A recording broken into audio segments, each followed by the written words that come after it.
Hello. Hello everyone. तो कैसे हैं आप सब। तो आपका फिर से एक बार न्यूटन फिजिक्स के इस यूट्यूब चैनल पे स्वागत है। मैं शादाब सर आपको बायोलॉजी का लेक्चर नंबर 5 लेके आया हूँ। इससे पहले हमने 4 लेक्चर कंप्लीट कर चुके हैं, जिसमें हमने देखा कि एक सेल दिखता कैसा है और उस सेल में मतलब कौन कौन से ऑर्गेनल्स पाए जाते हैं या कैसे होते हैं, प्रोकैरियोटिक क्या होते हैं, यूकैरियोटिक कहते हैं।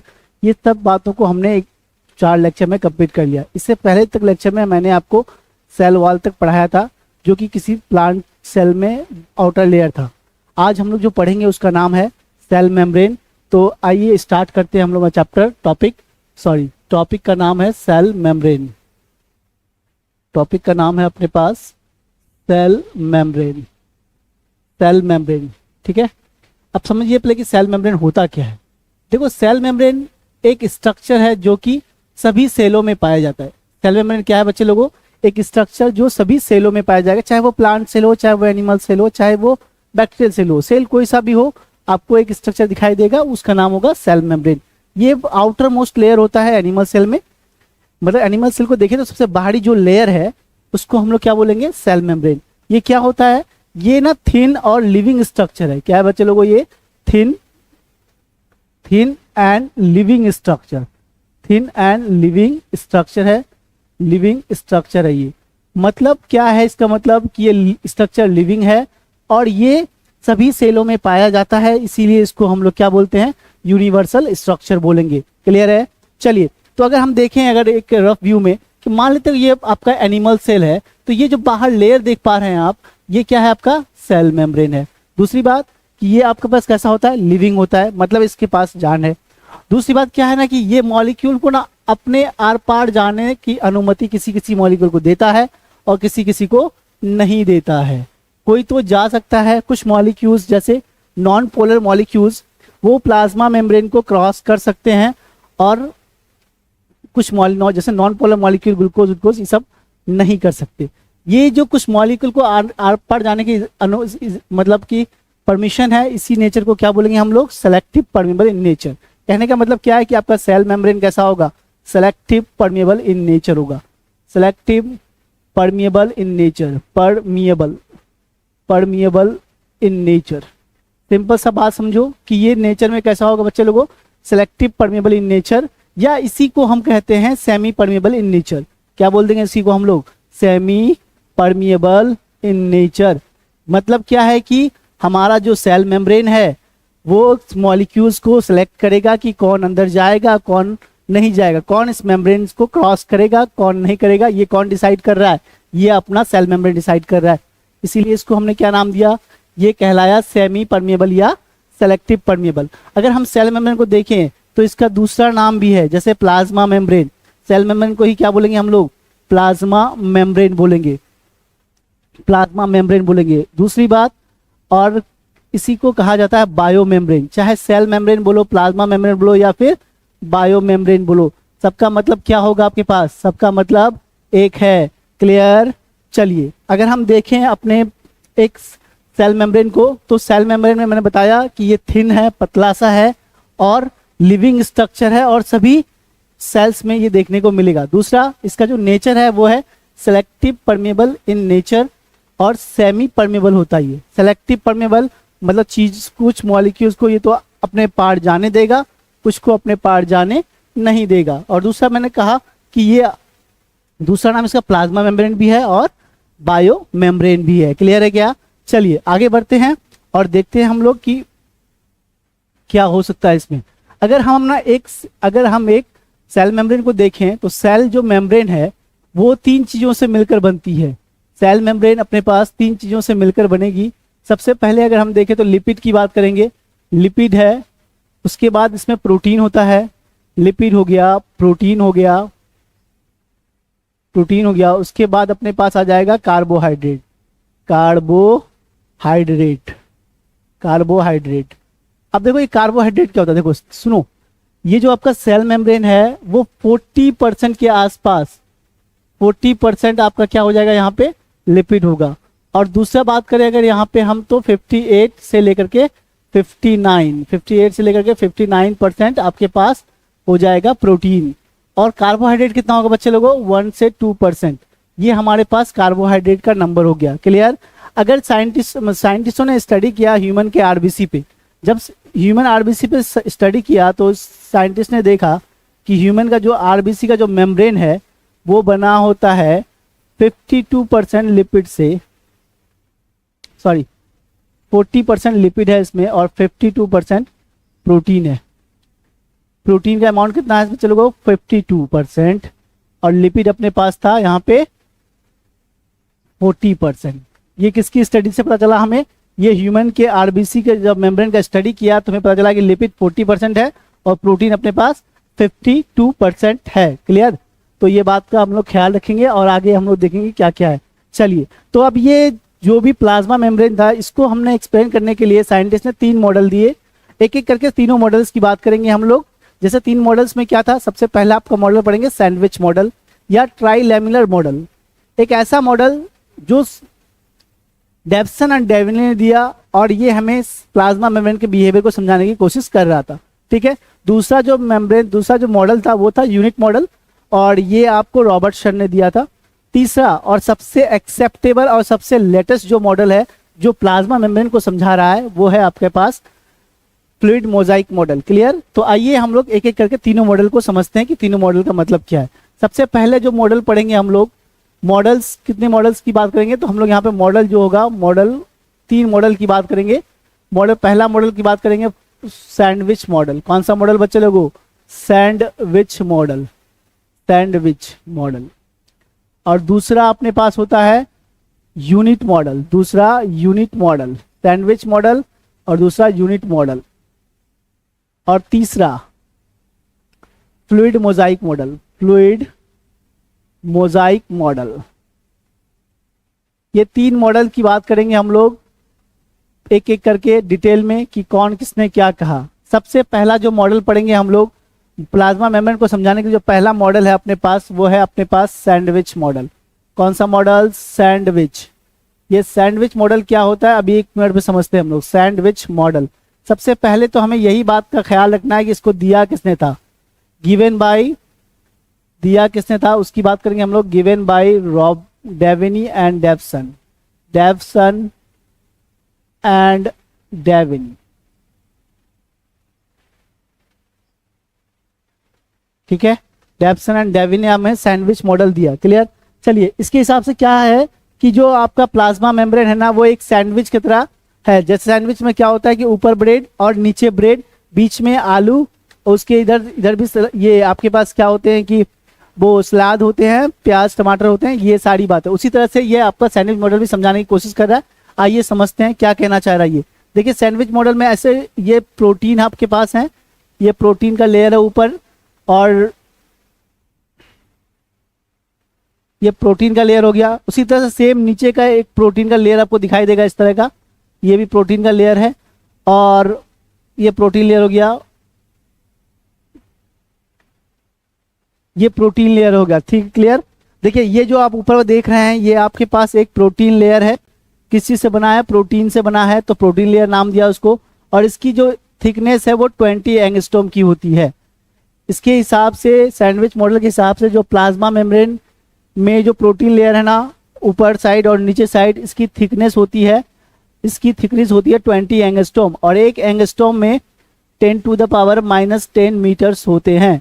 तो ये इतना थिकनेस के साथ है। इसके बाद क्या देख पा रहे हैं हम लोग कि यहाँ जो आपके पास ना इस तरह का स्ट्रक्चर है जो लिपिड बायलेयर है, फोस्फोलिपिड, इस तरह का स्ट्रक्चर आप देखेंगे इसमें।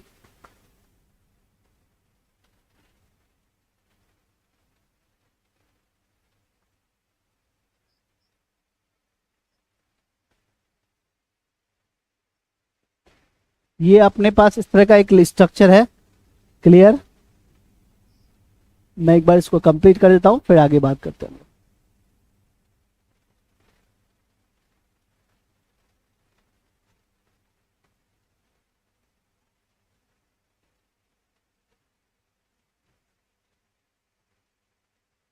चलिए, तो ये आपके पास एक सैंडविच मॉडल बन गया। देखिए ऊपर एक प्रोटीन की लेयर और नीचे भी एक प्रोटीन की लेयर। ठीक है, एक ऊपर प्रोटीन लेयर नीचे, और ये जो हम देख पा रहे हैं ये है आपके पास फोस्फोलिपिड। ठीक है, फोस्फोलिपिड है। फोस्फोलिपिड बाइलेयर क्यों बोलते हैं, एक लेयर देख रहे हैं, ये ऊपर वाला लेयर और एक नीचे वाला लेयर, इसीलिए इसको हम लोग क्या बोल रहे हैं, फोस्फो बाइलेयर या बाइलिपिड लेयर। ये जो देख रहे हैं ना, ये हेड कहलाता है, ये होता है हाइड्रोफिलिक हेड। क्या है बच्चे लोगों, हाइड्रोफिलिक। इसका मतलब क्या कि वाटर लविंग को हाइड्रोफिलिक कहते हैं, हाइड्रोफिलिक हेड है ये। और दूसरी बात करूं मैं तो हाइड्रोफिलिक हेड हो गया ये,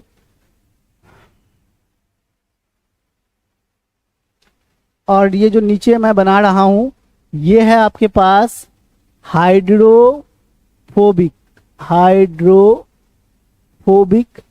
टेल, हाइड्रोफोबिक टेल। क्लियर। देखिए ऊपर क्या है आपके पास, हाइड्रोफिलिक है, हाइड्रोफिलिक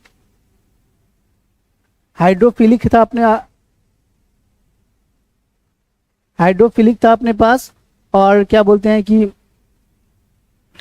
ये हाइड्रोफिलिक हेड था, ये हाइड्रोफोबिक टेल था। और इसकी लंबाई की बात करें हम, फोस्फोलिपिड की लंबाई की बात करें तो ये अपने पास होता है 35 एंगस्ट्रॉम का हो जाएगा। क्लियर है क्या, ये 35 एंगस्ट्रॉम फोस्फोबाइलिपिड का लेयर का स्ट्रक्चर हो जाएगा।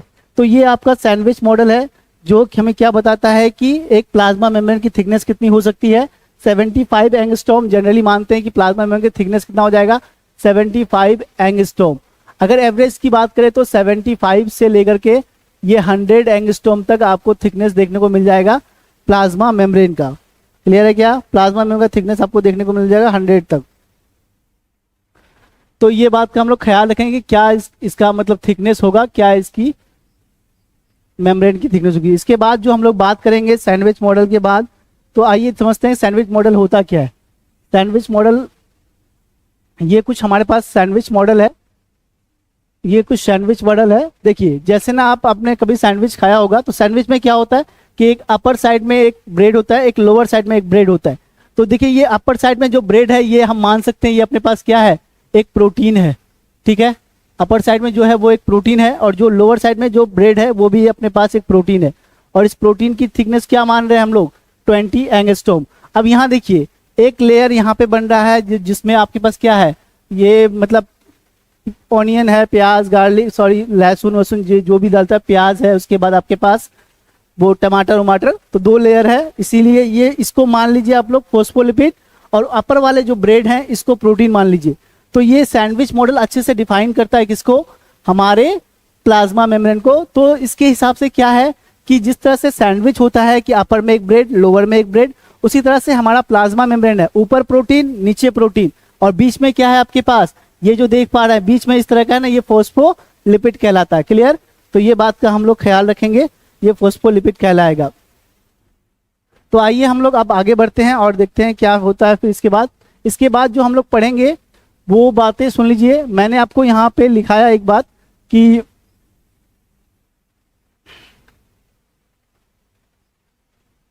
मैंने आपको यहाँ पे लिखा है कि एक एंगस्ट्रॉम बराबर होता है, एक एंगस्ट्रॉम बराबर होता है अपने पास, एक एंगस्ट्रॉम बराबर होता है 10 to the power minus 10 metres. ठीक है, और 10 टू 10 माइनस, दूसरा मैंने बताया एक है, मतलब यहाँ पे मैंने प्लाज्मा में मैंने प्रोटीन के लिए एंगस्ट्रॉम कितना बताया था, 20 एंगस्ट्रॉम, और फोस्फोलिपिड का कितना बताया था मैंने, 35 एंगस्ट्रॉम। अगर सबको मिला दें इन दोनों को, तो एक हमारा जो सेल मेम्ब्रेन है वो 75 एंगस्ट्रॉम का हमें देखने को मिल जाएगा। क्लियर, 75 एंगस्ट्रॉम का देखने को मिलेगा, 75 एंगस्ट्रॉम का देखने को मिल जाएगा। और इससे हम आराम से पता कर सकते हैं। और जनरली देखें तो कितना मीटर होता है, 75 से लेकर के 100 एंगस्ट्रॉम तक हमें अपना प्लाज्मा मेम्ब्रेन का थिकनेस दिखाई देगा। ये बात याद रखेंगे, ये सवाल में पूछे जाते हैं कि एवरेज कितना होता है, 75 से 100 एंगस्ट्रॉम तक अपने पास थिकनेस होता है। अब जो हम लोग बात करेंगे यूनिट मॉडल की, यूनिट मॉडल क्या कहता है उसकी बात करेंगे। दूसरा मॉडल जिसका नाम है यूनिट मॉडल, इसको देने वाले जो साइंटिस्ट हैं वो है रॉबर्टसन। साइंटिस्ट का नाम याद रखेंगे, ये इंपॉर्टेंट है, रॉबर्टसन। ठीक है, रॉबर्टसन ने हमें कैसा दिया था, यूनिट मॉडल। अब रॉबर्टसन क्या कहना चाहता है वो सुनिए। रॉबर्टसन का कहने का मतलब है कि यूनिट मॉडल कहने का मतलब कि जितने भी सेल हैं सबके जो सेल मेम्ब्रेन होंगे वो स्ट्रक्चर और फंक्शन में सिमिलर होंगे। कहने का क्या मतलब हुआ कि चाहे वो बैक्टीरिया का हो, चाहे वो प्लांट का हो, चाहे वो एनिमल का हो, किसी का भी हो, वो सब एक जैसे ही स्ट्रक्चर और फंक्शन शो करेंगे। अकॉर्डिंग टू दिस मॉडल, लिख देता हूं मैं, according to this model plasma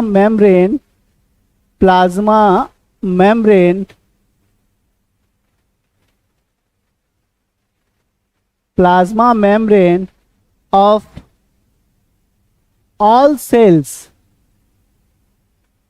are structurally and functionally similar. Structural and functionally similar.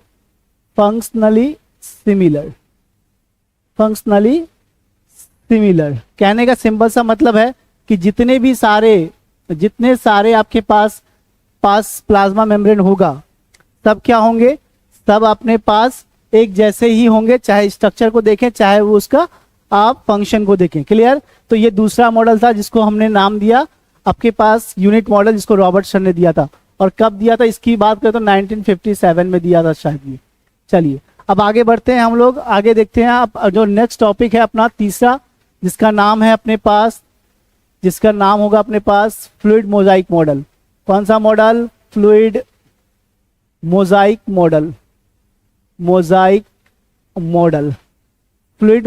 Model. ये क्या है अभी सुनिए। देखिए, फ्लूइड मोजाइक मॉडल कहने का मतलब एक ऐसा मॉडल जो सबसे लेटेस्ट है और सबसे ज्यादा एक्सेप्ट किया गया मॉडल है। इससे पहले जो भी मॉडल हमने पढ़ा, जैसे आपके पास sandwich model, unit membrane model, ये मॉडल दोनों फेल हो गया क्योंकि ये ना फ्लूइडिटी को, सिलेक्टिव परमेबिलिटी को समझा नहीं पाया, तो ये दोनों मॉडल फेल हो गया। तो फिर लास्टली फाइनली कौन सा आता है अपने पास? फ्लूइड मोजाइक मॉडल आ रहा है, जिसको देने वाले साइंटिस्ट हैं अपने पास सिंगर एंड निकोलसन। कौन है? Singer and Nicolson.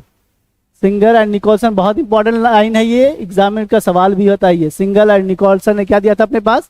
Fluid Mosaic model दिया था। वो भी कब दिया?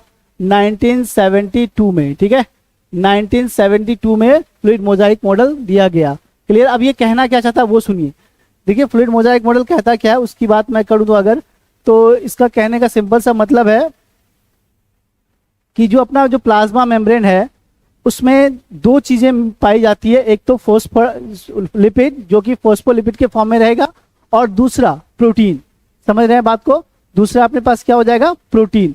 मतलब कहने का सिंपल सा मतलब है कि ये आपके जो प्लाज्मा मेम्ब्रेन है वो दो चीज से मिलकर बनेगा।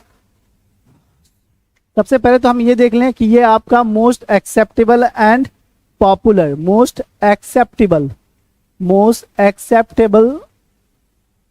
एंड लेटेस्ट मॉडल है, जिसको सिंगर एंड निकोलसन ने दिया था। इसके हिसाब से क्या है कि प्लाज्मा मेम्ब्रेन है वो प्रोटीन और फॉस्फोलिपिड से बना होता है। ऊपर प्रोटीन और नीचे प्रोटीन, और बीच में क्या हो जाएगा आपके पास? फॉस्फोलिपिड। सीधा सा मतलब है इसके हिसाब से कि जो आपका सेल मेम्ब्रेन है वो सेल मेम्ब्रेन दो कंपोनेंट से मिलकर बनेगा। एक को बोलेंगे हम लोग लिपिड, और इसमें भी कौन सा लिपिड हो जाएगा? फॉस्फोलिपिड। कौन सा लिपिड बच्चे लोगों? फॉस्फोलिपिड। ये अपने पास फॉस्फोलिपिड कहलाएगा। इंपॉर्टेंट लाइन है कि जो सेल मेम्ब्रेन है वो किस चीज से बना होता है? फॉस्फोलिपिड से बना होता है। दूसरा अपने पास आ जाएगा प्रोटीन। क्लियर? ये प्रोटीन। अब ये प्रोटीन जो देखेंगे हम, ये प्रोटीन भी हमारे पास दो तरह के होंगे। एक प्रोटीन जो हम लोग बोलेंगे इंट्रिंसिक प्रोटीन, और दूसरे को बोलेंगे एक्सट्रिंसिक प्रोटीन। इंट्रिंसिक प्रोटीन और एक्सट्रिंसिक प्रोटीन क्या होता है सुन लीजिए। देखिए, एक होगा आपके पास इंट्रिंसिक प्रोटीन, और दूसरा अपने पास होगा एक्सट्रिंसिक प्रोटीन। इंट्रिंसिक प्रोटीन और एक्सट्रिंसिक प्रोटीन, ये दो प्रोटीन हमें देखने को मिलेगा। ये इंट्रिंसिक प्रोटीन फॉस्फोलिपिड से टाइटली बाइंड होगा और इसको अब बाहर निकालना मुश्किल है। और एक्सट्रिंसिक प्रोटीन सरफेस पे होगा, लिपिड के सरफेस पे, और इसको आराम से हम बाहर निकाल सकते हैं। क्लियर? तो ये सारी बातें हम लोग ने जाना और सीखा। ठीक है, ये तीसरा आपका फोस्फोलिपिड वाला, ये जो आपका जो तीसरा मॉडल था जिसका नाम था, तीसरा मॉडल जिसका नाम था आपके पास फ्लूइड मोजाइक मॉडल। याद क्या रखना है, दिया कौन था, सिंगर एंड निकोलसन ने दिया था। ये बात को याद रखें, कब दिया था, 1972 में। इसके हिसाब से क्या है कि जो सेल मेम्ब्रेन होता है वो दो चीजों से मिलकर बनता है, लिपिड, और उसमें भी कौन सा लिपिड, मेनली फोस्फोलिपिड और प्रोटीन। और यहाँ पे दो तरह के प्रोटीन आपको देखने को मिल जाएगा, एक तो इंट्रिंसिक प्रोटीन और दूसरा एक्सट्रिंसिक प्रोटीन। इंट्रिंसिक का मतलब वो प्रोटीन जो फोस्फोलिपिड से टाइटली बाउंड होगा और जिसको एक्सट्रैक्ट करना आसान नहीं होगा। और एक्सट्रिंसिक प्रोटीन कौन सा प्रोटीन, जो प्रोटीन सरफेस पे होगा, इसको इजीली हम एक्सट्रैक्ट कर सकते हैं, ये प्रोटीन। आगे बढ़े हम लोग, तो अब आगे हम लोग देखेंगे कि ट्रांसपोर्ट में क्या रोल है किसका, प्लाज्मा मेम्ब्रेन का। जो नेक्स्ट टॉपिक है ट्रांसपोर्ट थ्रू प्लाज्मा मेम्ब्रेन। अब जो नेक्स्ट टॉपिक है अपने पास transport through plasma membrane, through plasma membrane. चाहे प्लाज्मा मेम्ब्रेन बोल दीजिए चाहे सेल मेम्ब्रेन बोल दीजिए, दोनों का मतलब एक ही जैसा होगा। क्लियर, चलिए, तो ये आपके पास ट्रांसपोर्ट थ्रू प्लाज्मा मेम्ब्रेन या सेल मेम्ब्रेन हो गया। चलिए सुनिए, तो देखिए अब ट्रांसपोर्ट कहने का मतलब क्या, मान लेते हैं ये अपने पास कोई सेल मेम्ब्रेन है, क्या है बच्चे लोगों, ये सेल मेम्ब्रेन। अब यहाँ से कुछ मॉलिक्यूल्स इसके पार तो जा सकता है, पर कुछ मॉलिक्यूल इसके पार नहीं जा सकता। कुछ तो पार जा सकते हैं, कुछ पार नहीं जा सकते। इसी नेचर की वजह से इसको हमने क्या कहा था, सेलेक्टिव परमिएबल। आइए, क्या पार जाएगा, क्या पार नहीं जाएगा, कैसे ट्रांसपोर्ट होगा, कैसे चीजें मेम्ब्रेन से उस पार जाएगी, इस पार जाएगी, वो उस बात को समझते हैं। चलिए तो देखते हैं हम लोग कैसे मेम्ब्रेन से चीजें बाहर जाती है। अगर मैं इसको पहले इरेज कर देता हूं तो ये अपना हट गया यहां से। चलिए, तो अब आगे हम लोग देखते हैं कि क्या होता है। देखिए, ये जो ट्रांसपोर्ट हो ना, ये दो तरह से होगा अपने पास। ये जो ट्रांसपोर्ट देखने को मिलेगा अपने पास, ये ट्रांसपोर्ट हमें दो तरह से दिखाई देगा मॉलिक्यूल्स का। एक तो सबसे पहली बात हम देखेंगे एक्टिव ट्रांसपोर्ट या पैसिव ट्रांसपोर्ट। पहला हम लोग बात कर लेते हैं पैसिव ट्रांसपोर्ट की, पैसिव ट्रांसपोर्ट, पैसिव ट्रांसपोर्ट। और दूसरा हम बात करते हैं आपके पास active transport, active transport, passive transport और एक्टिव ट्रांसपोर्ट। अब पैसिव ट्रांसपोर्ट भी दो तरह से हो जाएगा, एक तो अपने पास देखेंगे हम लोग डिफ्यूजन और दूसरा पढ़ेंगे हम लोग ऑस्मोसिस। पहला पढ़ेंगे डिफ्यूजन और दूसरा पढ़ेंगे ऑस्मोसिस। ऑस्मोसिस समझ जाइए आप लोग, डिफ्यूजन और ऑस्मोसिस। अब देखिए पैसिव ट्रांसपोर्ट क्या होता है। पैसिव ट्रांसपोर्ट एक ऐसा ट्रांसपोर्ट जिसमें हमें एनर्जी खर्च करने की जरूरत नहीं होती। क्लियर, तो ऐसा ट्रांसपोर्ट जिसमें हम बिना एनर्जी खर्च किए मॉलिक्यूल इस पार से उस पार चला जाए, उसको हम लोग पैसिव ट्रांसपोर्ट कहेंगे। और ये दो तरह से होगा, अगर प्लाज्मा मेम्ब्रेन से कोई गैस मॉलिक्यूल इस पार से उस पार चला जाए हाई कॉन्सेंट्रेशन से लो कॉन्सेंट्रेशन की ओर, तो उसको डिफ्यूजन कहेंगे। अगर वाटर मॉलिक्यूल प्लाज्मा मेम्ब्रेन से हाई कॉन्सेंट्रेशन से लो कॉन्सेंट्रेशन चला जाए तो उसको कहेंगे हम ऑस्मोसिस। और एक्टिव ट्रांसपोर्ट क्या होता है, इसमें आपको ना एनर्जी खर्च करना पड़ेगा, स्पेंड एनर्जी, या इसको बोल सकते हैं हम लोग रिक्वायर्ड एनर्जी। ये एक एनर्जी रिक्वायर्ड प्रोसेस है, रिक्वायर्ड एनर्जी। ठीक है, एनर्जी का फॉर्म क्या होता है, एटीपी, और एटीपी में एनर्जी लिया जाता है। और यहाँ पे देखिए तो इसका एग्जाम्पल वो है अपने पास sodium potassium pump, sodium plus potassium pump. ये हमारे दिमाग में चलने वाला एक पंप है जो कि सोडियम पोटेशियम पंप के नाम से जाना जाता है। और ये एक्टिव और पैसिव ट्रांसपोर्ट का एग्जाम्पल हो गया। क्लियर, तो अब तक मैंने आपको सेल मेम्ब्रेन में क्या बताया कि सेल मेम्ब्रेन सारे सेल में पाया जाता है और ये लिविंग स्ट्रक्चर है, ये फ्लूइड नेचर का होता है और इसके कुछ मॉलिक्यूल आर पार जा सकते हैं, कुछ मॉलिक्यूल आर पार जा नहीं सकते। ये सारी बातें। अपना जो नेक्स्ट टॉपिक है उस टॉपिक का नाम होगा एंडोसाइटोसिस। एंडोसाइटोसिस जो नेक्स्ट टॉपिक हम लोग बात करेंगे उसका नाम होगा एंडोसाइटोसिस। अब ये होता क्या है वो सुनिए। एंडोसाइटोसिस, मान लीजिए कि आपका जो सेल मेम्ब्रेन है उसके थ्रू से कोई फ्लूइड अगर पार करके अंदर चला जाता है तो उसको कहते हैं पिनोसाइट। क्या बोलेंगे उसको हम लोग, पिनोसाइट। अगर सेल मेम्ब्रेन के थ्रू सॉलिड चीजें अगर अंदर बाहर जा रही है तो इसको कहते हैं फैगोसाइटिक। देखिए दो तरह से पढ़ेंगे हम लोग इसको, एक को बोलेंगे पिनोसाइट, पिनोसाइट, मतलब इसको ना प्यार से हम लोग सेल ड्रिंकिंग के नाम से जानते हैं। दूसरा अपने पास होता है फैगोसाइट। फैगोसाइट, अब ये फैगोसाइट क्या होता है वो सुनिए। फैगोसाइट का मतलब हो जाएगा अपने पास पिनोसाइट, इसका मतलब होता है सेल ड्रिंकिंग। इसको हम लोग प्यार से क्या बुला देंगे, सेल ड्रिंकिंग बुला देंगे। जब सेल अगर लिक्विड के फॉर्म में फूड को ले रहा है तो इसको क्या बोल देंगे हम लोग, पिनोसाइट। अगर सॉलिड के फॉर्म में फूड को ले रहा है तो इसको कहेंगे हम लोग सेल ईटिंग। ये कहलाएगा अपने पास सेल ईटिंग कहलाएगा। क्लियर? तो ये सब बातों का ख्याल रखेंगे। ये एक्चुअल में आपके पास सेल मेम्ब्रेन हो गया। ठीक है, तो आज का लेक्चर यहीं तक। अब अगले लेक्चर में मिलेंगे, लेक्चर नंबर 6 में।